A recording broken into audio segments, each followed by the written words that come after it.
Hello everyone, welcome and thank you for joining us. It's fantastic to see so many clients and partners joining us for our first webinar, where we are sharing the insights from our Understanding the New Normal Global Consumer Tracking Programme.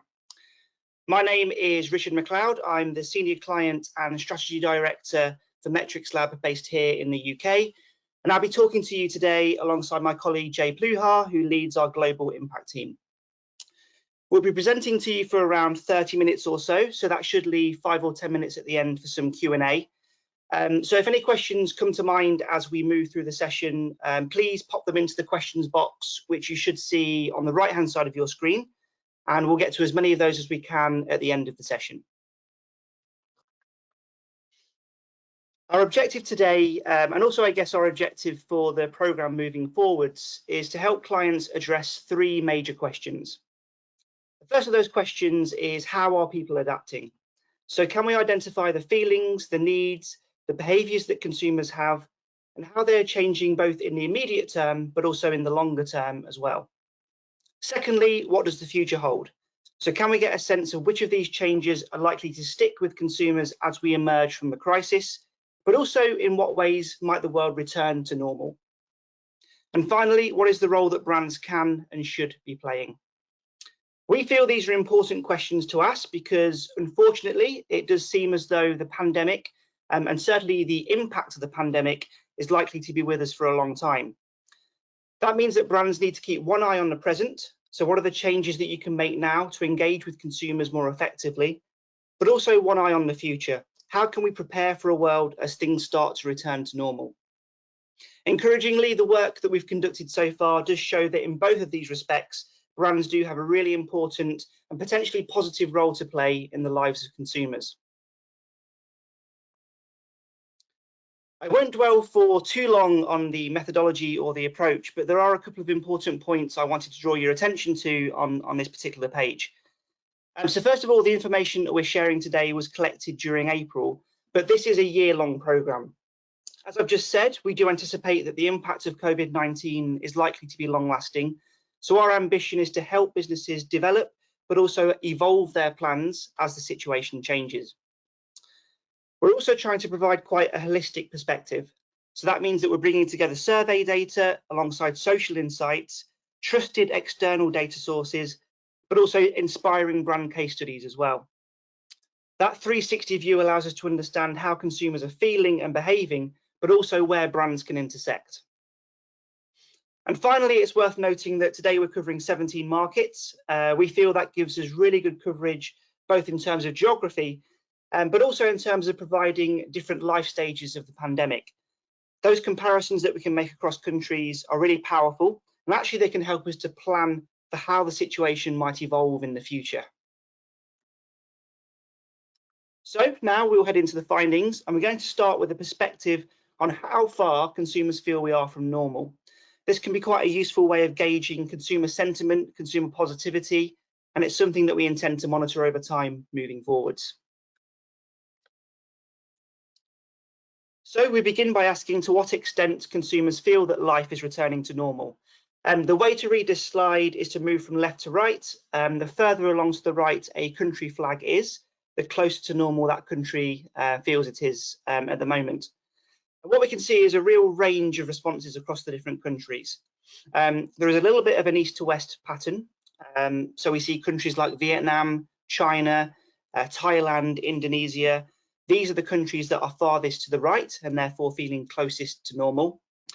But then when we look at some of the worst hit countries, countries like the US, UK, Italy, Spain, these are the countries that currently feel farthest from normal and sit to the left-hand side of the chart. Zooming into some specific countries, well, first of all, we have Vietnam. Vietnam is a country that's done a tremendous job of managing the crisis. They've seen relatively few cases. As of recently, they'd seen 0 deaths in Vietnam as well. And I think that's reflected in the high level of consumer confidence that we're seeing in our data. Also, we have China. China, of course, is the country that encountered the pandemic first. Also, they managed the crisis relatively quickly. And the confidence that we're seeing in our data is reinforced by some digital qualitative work that we ran in China recently, where we found that consumers are already feeling quite positive, and emotions of sadness and fear are already converting into emotions of joy, trust, and love. At the other end of the spectrum, we see a country like Saudi Arabia, which is currently the country that feels furthest away from normal. Now, in terms of the impact of the pandemic, Saudi Arabia is by no means the worst hit country. It's seen relatively few cases and also relatively few deaths compared to other countries in our study. But there are huge concerns in Saudi Arabia regarding the impact of the slump in oil prices and consequently the impact to the economy. I think this has bigger implications. So the situation clearly isn't consistent across the globe, and also it's not consistent across time as well. That means that businesses need to adopt a more agile approach. Businesses need to be able to evolve with the situation as it unfolds in each country. So when will things return to normal? So here we asked a question around when do you think the situation in your country will return to normal? And consumers are remarkably optimistic. So globally, we see that around half of consumers believe that things will return to normal within the next 3 months. Now, of course, unfortunately, the majority of academic perspectives would perhaps challenge this optimism, but it's nice to see that consumers do still at least remain hopeful that the end of the crisis is in sight. Again, we see some interesting differences across markets. So countries like the UK, Italy, and Japan, they are feeling far less optimistic about a swift conclusion to this crisis. And again, this has some implications for businesses. First of all, potentially a globally harmonized brand response is unlikely to strike a chord everywhere around the world. We need to understand the emotional needs of consumers in different countries and how they differ, and address those emotional needs accordingly. Also, it's clear that it's crucial to monitor this over time. Will this consumer optimism for a swift conclusion be short-lived? And as things progress, will we start to see a sense of frustration setting in? This programme is designed to help clients understand these questions and monitor those situations over the next 6 to 12 months. Delving into consumer mindsets in more detail, we wanted to understand what worries people specifically. Now, in some ways, the data on this slide will not be hugely surprising. Consumers are primarily concerned about their physical health, but also the financial situation as well. But again, there are some important points to draw your attention to. First of all, we see this notion of we over me. People are increasingly focused on the well-being of their families and their households, much more so than themselves. This has important implications for brands. How can you ensure that your communications and your brand experiences are reflecting this we over me mindset? We're also seeing some interesting market differences, particularly in terms of this dynamic between the focus on health and the focus on the financial situation. For example, in some Asian countries like India, Indonesia, and Thailand, actually household finances are the #1 concern. So this potentially reflects the importance of the informal or the unorganized economy in these particular markets, which has been so badly hit by the pandemic. And here we can start to see the value of the social insights in terms of providing a leading indicator in terms of where the consumer mindset might be heading and how it might evolve over time. When we look at some of the markets that are perhaps at a slightly earlier life stage of the pandemic, so markets like Japan and to a lesser extent the US and the UK, the focus of the social conversation is quite political. So very much focused around how the local country government is tackling the crisis. Gradually, that political focus shifts to a slightly more personalised perspective. So, for example, in the US, we can see that people are starting to talk about their personal experiences of lockdown life. Contrast that with China, and the tone of the conversation is much more neutral, much more future focused, focused on the longer term consequences of the pandemic. And also, it's really encouraging to see in China that there is a degree of a return to normality.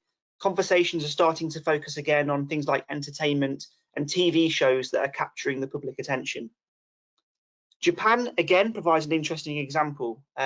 So on the earlier slides, we will have seen that Japan was to the left-hand side, so a country that currently feels far from normal. That doesn't necessarily mean that Japan's mindset is entirely negative. The top hashtag in Japan is hashtag don't lose to Corona.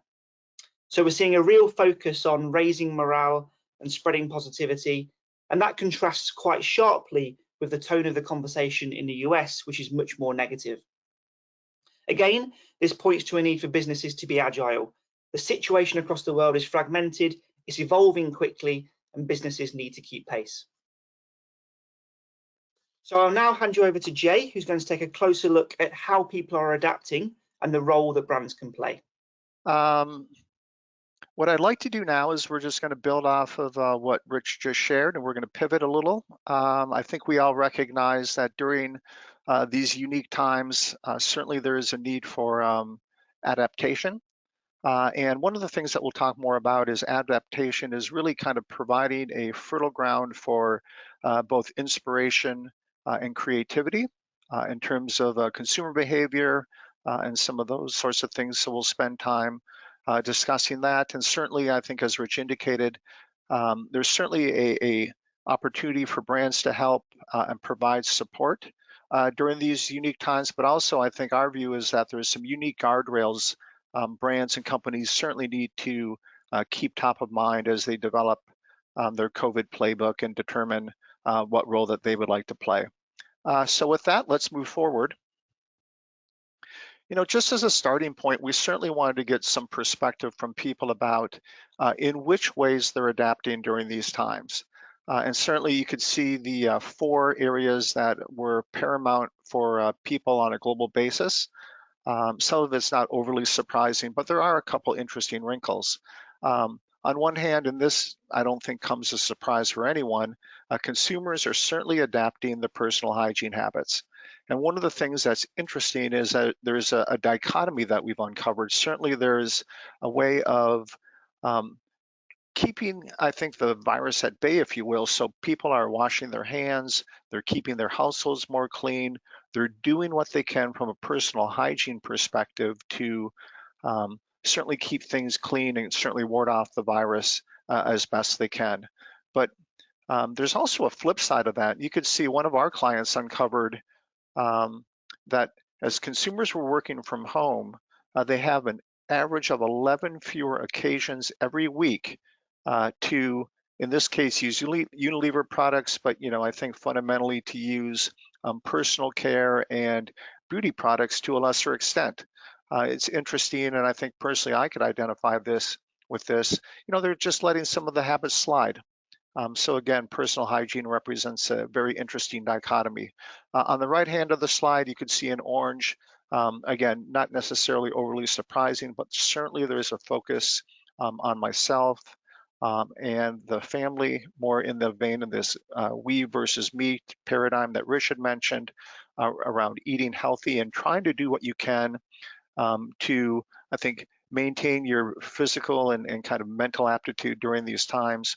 But the 2 points in the middle, I think, are the ones that I would like to focus on. Certainly, one of the prevailing themes that we've encountered, and we see this as a real important theme that we definitely want to keep our eye on going forward, is this notion of pragmatism and simplicity. Certainly, you could see consumers saying that there is a much greater appreciation for what I have in my life today. Again, I think we kind of orient that around finding ways to celebrate the simple things in life. Definitely see that as a key aperture and a key opportunity moving forward. And related to that, and again, you see a slight difference in China, that the view of being careful with money and pragmatic and only making essential purchases, I don't think that comes as any surprise, but certainly something that we need to keep top of mind during these times. The next slide, and certainly there's this notion of being a captive audience. I think we all could relate to this to varying degrees. We did try to get some feedback from consumers about what are the activities that they're undertaking, but they're doing to a greater extent. And you see those listed here. Some of them are not surprising at all, but there are kind of a couple interesting wrinkles. And I think they tie back to this theme that we've uncovered related to an individual investing in themselves. So certainly we'll call it all things content consumption, the #1 most prevalent activity. As I mentioned, more so related to hygiene or kind of household hygiene. You see the notion of cleaning and tidying become even more important. Certainly, I think we could relate to working from home. But the things that are interesting are things that we view to be a little bit more related to investing in self, such as reading, indoor sports or working out, then also learning a new skill, as you can see on the right hand of the slide.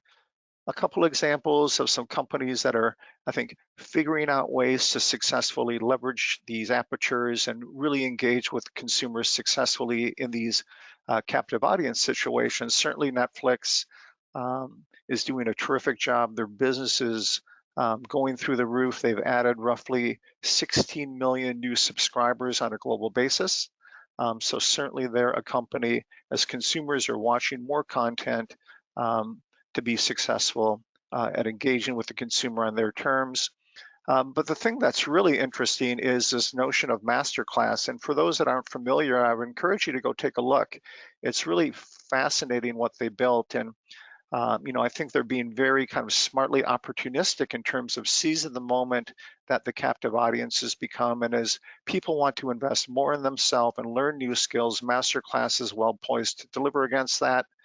You see some of the metrics related to their business success mentioned on the slide, but certainly demonstrates that people are willing to try new things and experiment a little bit.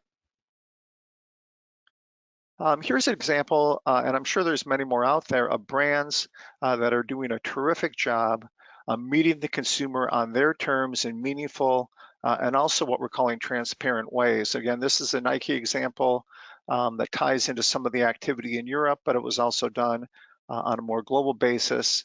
And there's a few key takeouts that I wanted to share. Certainly, as I mentioned before, that given the need for reducing expenses, given the need to be frugal, and as Rich identified, making sure that people could address that. One of their top worries related to the financial circumstances. Certainly it was encouraging for Nike to see that and also take what was previously paid for or premium content and they made it available to the consumer for free.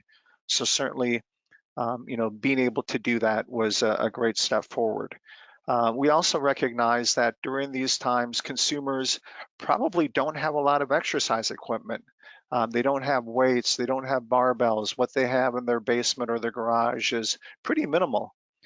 So Nike clearly picked that up. They built workouts around what we call body weight to enable the consumer to work out without any equipment. So they did a terrific job of kind of acknowledging and building a program for their current situation. We also know that consumers are looking for much more than just a workout, given kind of all the mental and physical tolls that I think many people are encountering during these times. Nike wanted to take a very holistic and very pervasive approach and offered to cover the different angles such as mindset, nutrition, and sleep, just to ensure that they were really caring for and helping support the consumer in a much more kind of thorough and holistic way. And then the last point, and I think you could see for those that are soccer or football fans, you may recognize Ronaldo. Again, Nike did a great job of finding ways to personalize this and, again, make this less of a big company push. So they were able to successfully engage their influencers, their sports ambassadors to add a more personal touch on top of some of the brand communication. And I think the thing that we've noticed, going back to the theme that Rich identified, this plays against this notion of we versus me.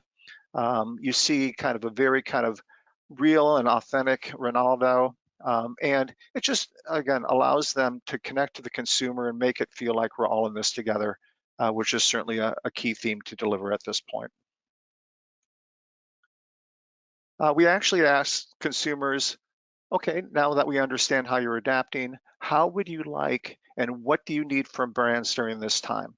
Some of this stuff is very expected, such as the need to reassure on price, keeping prices consistent, making sure that brands are delivering the highest levels of health and safety. But one of the things that I think we're really excited to uncover and that we found really refreshing, and it's one of the key takeouts that we're advising our clients and brands about, is allowing the brand to play a wider role.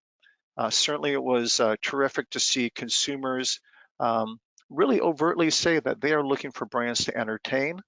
They would like brands to provide some degree and support kind of inspiration, and then also the need to inform. Really, really important elements during this time. And as I mentioned, in terms of the inspiration, and again, I think what we're seeing is consumers being a little bit ambitious, and I think trying new things. And this is something that comes from our social insights stream. And as you can see, certainly in the areas of what we call DIY or do-it-yourself projects, home and clothing makeovers, consumers are really getting out there and trying new things. They're being inspired to take some risks. They might not have all the answers.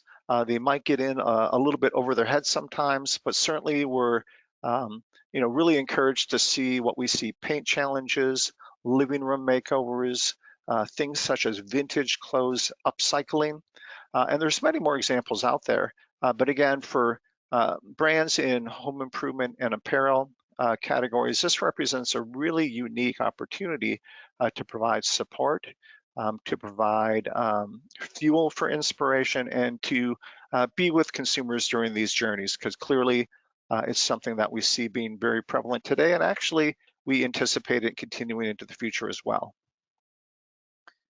And so, as I mentioned, one angle is inspiration. The other is this notion of creativity. And this is, again, something that we believe existed prior to the pandemic, but it's certainly been amped up during the pandemic.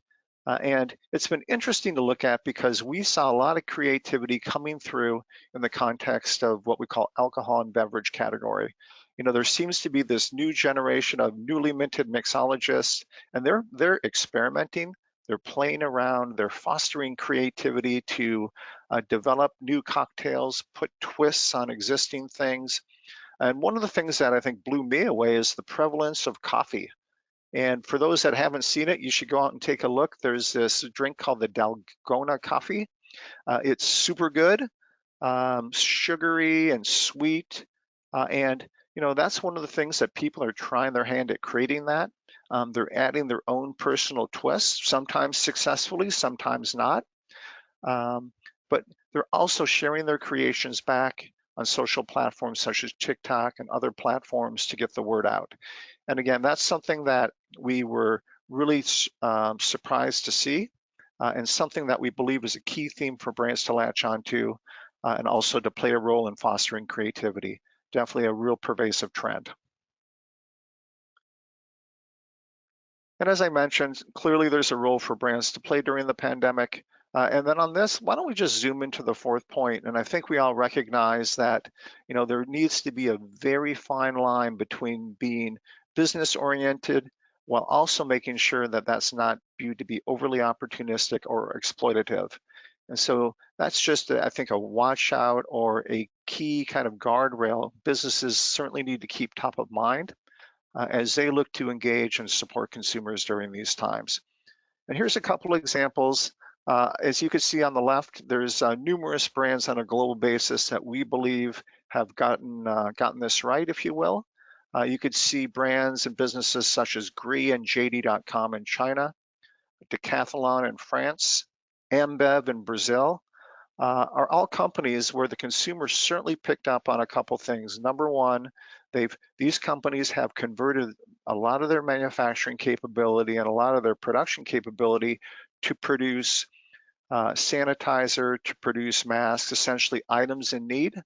But they've done it in a very real and authentic and almost in a non-commercial way.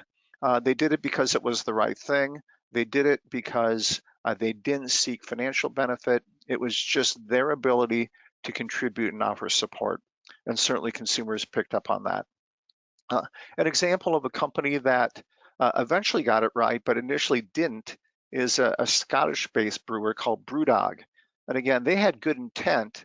And you can see on the right hand of the slide, they certainly got out of the gate and they wanted to get it right and they wanted to be a force for good. But they fell short in two capacities. One was, believe it or not, the alcohol content in the sanitizer they created just wasn't efficacious enough. It wasn't kind of strong enough to be medically helpful.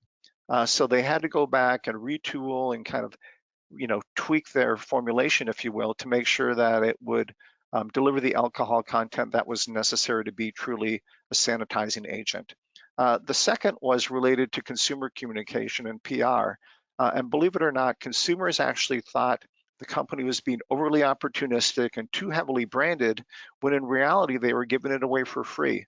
They were giving it to hospitals, they were giving it to organizations in need, but the consumer was certainly not picking up, and they actually had some pretty significant negative perceptions of the brand. As I mentioned, BrewDog was able to take a step back and retool things and get it right and kind of course correct with the consumer, but it just goes to show that it's very, very cautious, and you have to be very careful when jumping in and making sure that you're delivering against consumer expectations while balancing the needs of the business. And with that, Rich, I'm going to pass it back to you to kind of take us into the future and talk a little bit more about what we believe the future holds.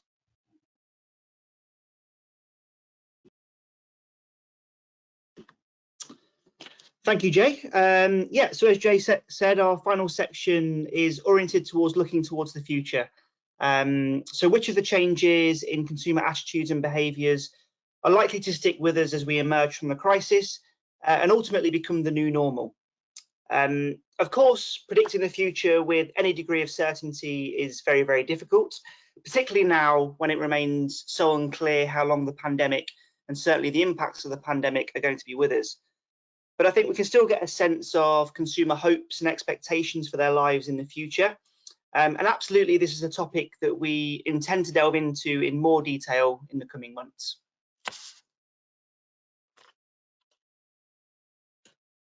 So our first wave of research suggests that in many ways, the post-COVID-19 world will look a lot like the old one. It's very unlikely that lifestyles are going to emerge entirely transformed. When we ask the question around what people are looking forward to most once the world returns to normal, what we can see is a clear appetite for people to return to activities that have been restricted during lockdown life. This means that people are looking forward to going outside without having to worry about the virus, looking forward to spending physical time with loved ones, going back to restaurants, going shopping again. It's very interesting that in China, which of course is the market which is a little bit ahead of the curve in terms of the pandemic life stage, thoughts are already turning towards traveling and going on holiday again. But potentially all of these moments can become individual milestones on the road to recovery. Again, represents a huge opportunity for brands. How can you celebrate these individual milestones and potentially playing an authentic role in facilitating some of these moments as well? We're also seeing some evidence that in the coming months and beyond, consumers are quite likely to gravitate towards tried and trusted favourites.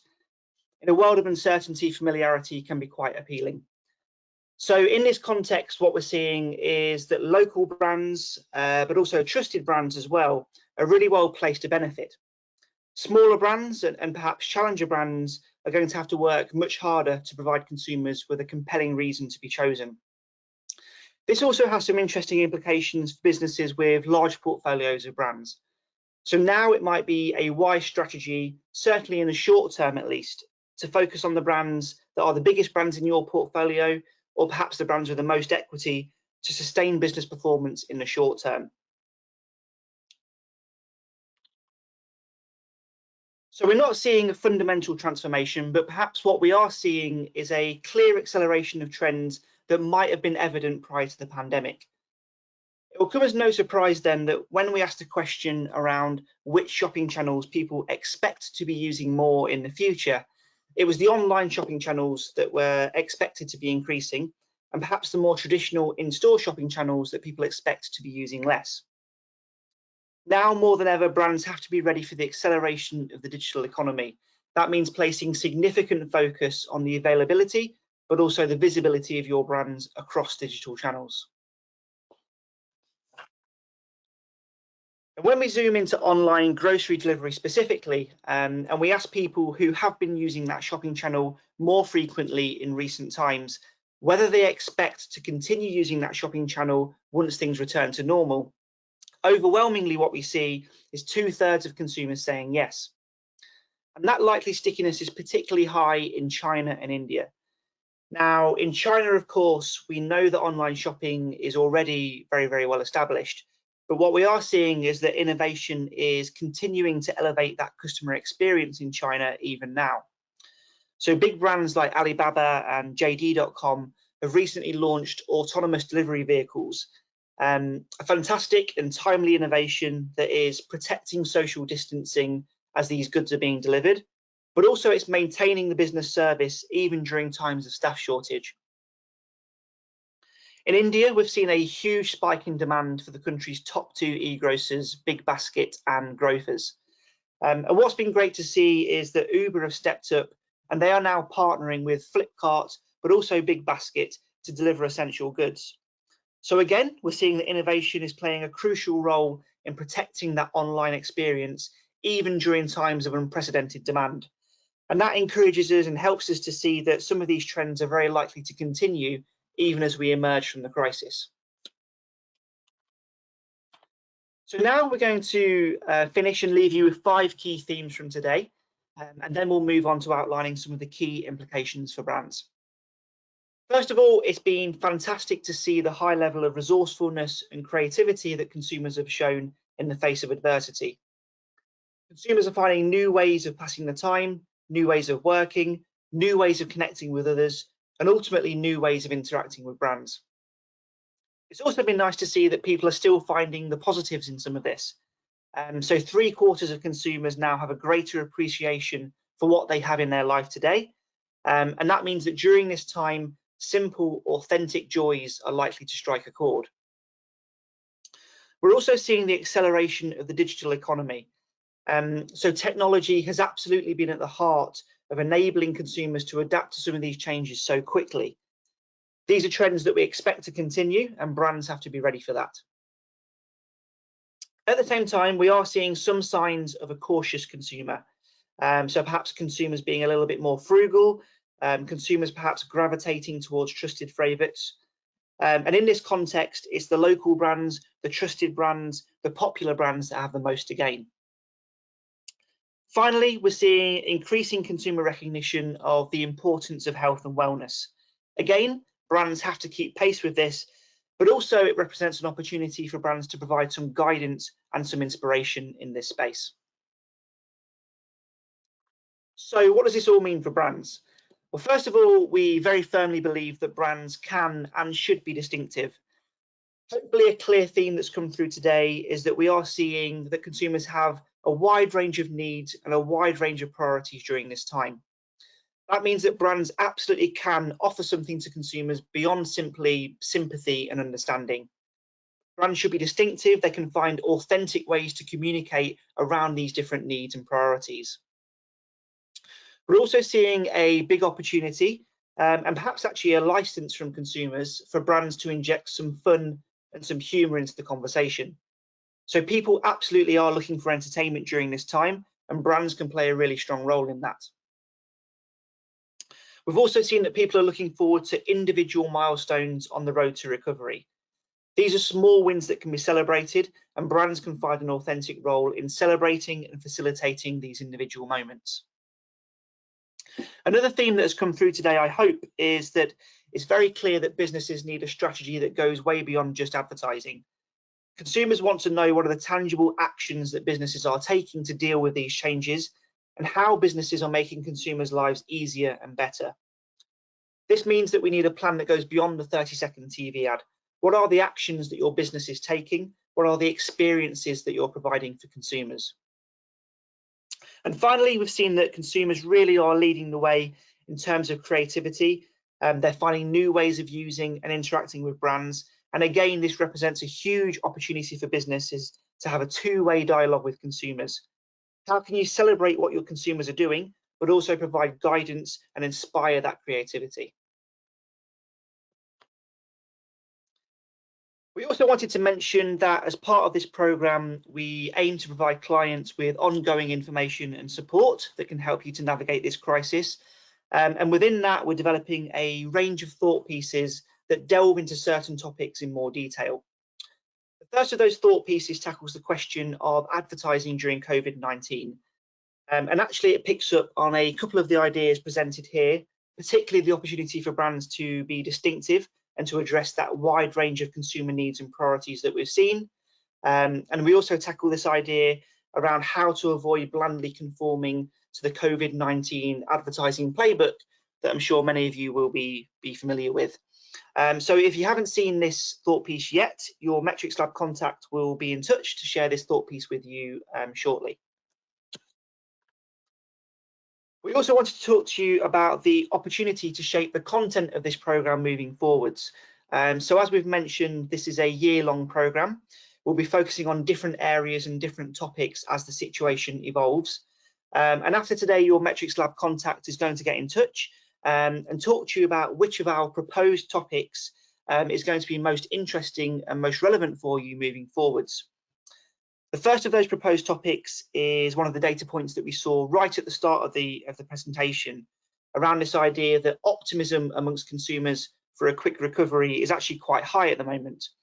So can we delve into that in more detail, understand if that optimism is short-lived? Are we seeing frustration start to set in as consumers accept that this might be a longer-term challenge? Secondly, we can tackle this idea that brands need to be authentic and transparent during this time. So again, can we evaluate this more deeply? Can we understand if brands are getting that right, which brands are getting it wrong as well, and what are the implications for your business? And thirdly, can we investigate this we over me dynamic? So does that continue, or do we see a sense of individualism creeping in? And again, what are the implications for brands? So let us know, and that would be fantastic to help us shape that content as we move forwards with the programme. For now, though, we wanted to pick up on some of the questions that have been coming through on our system as we've been presenting to you. So thank you to everyone who's posted questions. There's some really thought-provoking ones coming through there. Let me pose the first question to Jay. So Jay, why is Japan, contrary to the other Asian countries, not optimistic about going back to normal soon? That was Japan, right, Rich? Japan, About yeah. why it was so so pessimistic? Exactly, yeah.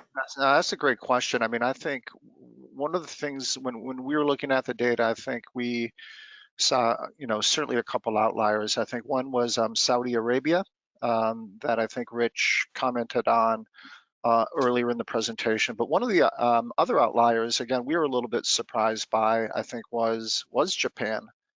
And if I recollect correctly, I think there's a couple things going on, and Rich, certainly feel free to add to this if you'd like.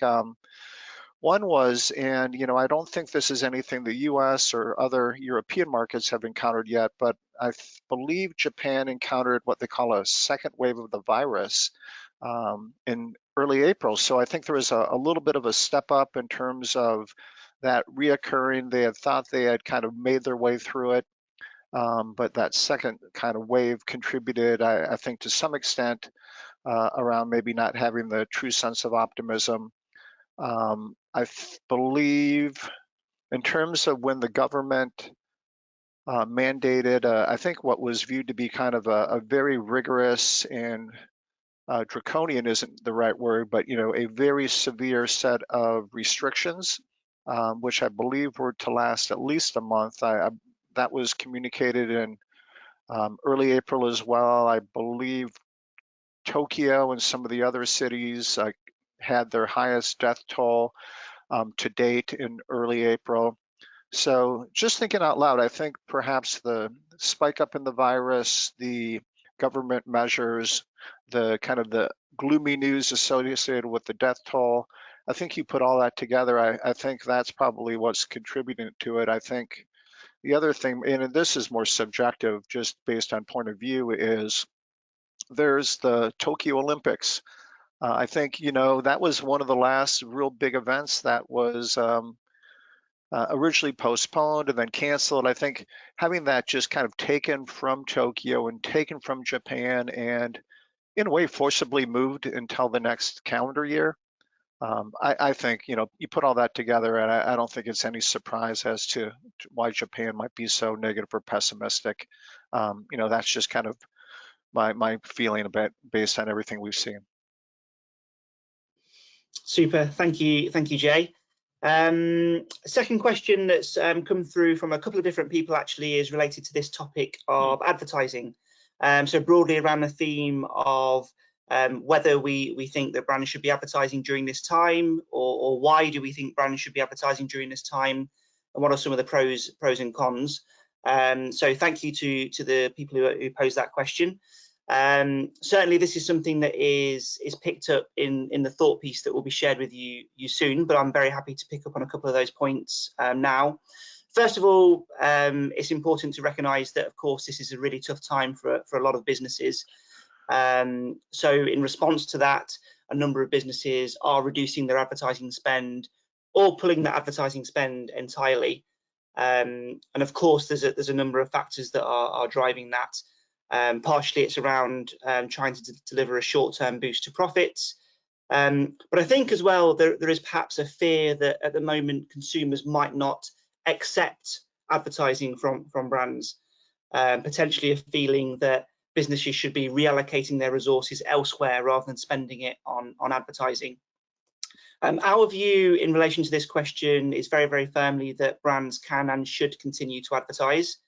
I think there's a wealth of empirical research that tells us that advertising during a recession, at least, is a very good idea. It helps to protect your brand performance in the short term. Also, when the recession comes to an end, it helps you to accelerate growth ahead of your competitors. There's the additional bonus, of course, that most likely the majority of your competitors in your category are currently reducing their ad spend.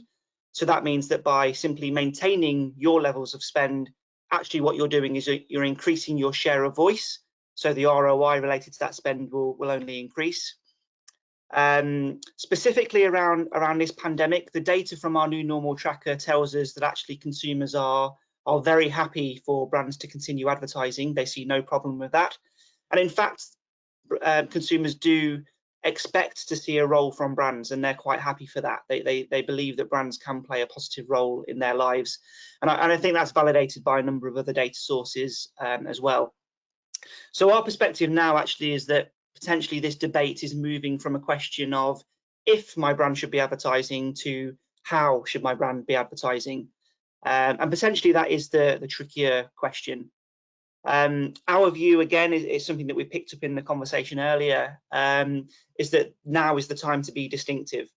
So it's really important that brands avoid falling into that trap of conforming to the COVID-19 advertising playbook, these vague messages of togetherness and understanding.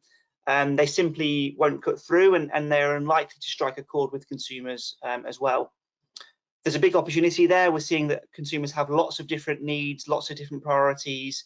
So actually, it should be quite easy for brands to find a unique and an authentic and a distinctive point of view on these different needs that consumers have. And that would be the strategy that we'd be recommending to our clients. I think we've got time just for one more question. So Jay, if it's okay, I'll pose this one to you. It relates to Sure. the point around consumer creativity that we saw earlier on. And actually, I think you touched on this, but it's worth just reiterating. So how likely is it that the consumer creativity that we're seeing actually existed long before the COVID-19 pandemic, and it's just that brands and researchers were not picking that up before? Oh, got it. Yeah, no, that's a terrific question, and I think what maybe in the interest of time, I'll just kind of give it a relatively short response. I think one of the things I think we all recognize is consumer creativity certainly existed prior to the pandemic. I mean, I think that goes without saying. I think in a way though, Rich, maybe the pandemic has become like an incubator or a pressure cooker, if you will, to fostering greater creativity. And so I think maybe there's a couple dynamics. One is, for people that might not have been highly creative or done creative things, I think the pandemic has proven to be kind of a incubator or given them a push. So I think more people are doing it. And then also I think the interesting thing is that they're more open to sharing it. And I think that's one of the things, again, we've noticed through our social media stream and that we've seen kind of in the consumer data that people are doing it to a greater extent. They're sharing it. It'll be really interesting to watch to what extent that continues. But I think we all recognize that it's likely to continue at a greater rate than what we've seen in the past. But definitely something that we're going to watch. Great, thank you, Jay. I think we'll move on now. So apologies for any questions that we didn't have time to answer. I think what we'll try to do is, for any questions that came through that we didn't answer, we'll try and get a written answer to you within the next week or so. So please look out for that. But for now, I will close the session. Thank you again for joining us. It was fantastic to see so many of you here. As I touched on, we're running this program for the next year. Our vision is that we make it more and more relevant, more and more actionable as we shape the content around your needs and your priorities. Also, I've mentioned that your Metrics Lab contact is going to be getting in touch relatively soon. They'll discuss with you this month's key topics, the key actions. They'll talk to you about the proposed topics for the next wave of the report as well, and see which of those is the most relevant and most interesting. And also they'll share a copy of this report with you alongside the advertising thought piece that I mentioned. And alongside that, they'll discuss with you the opportunity to buy into this programme for the rest of the year. So until then, thank you again and enjoy the rest of your day.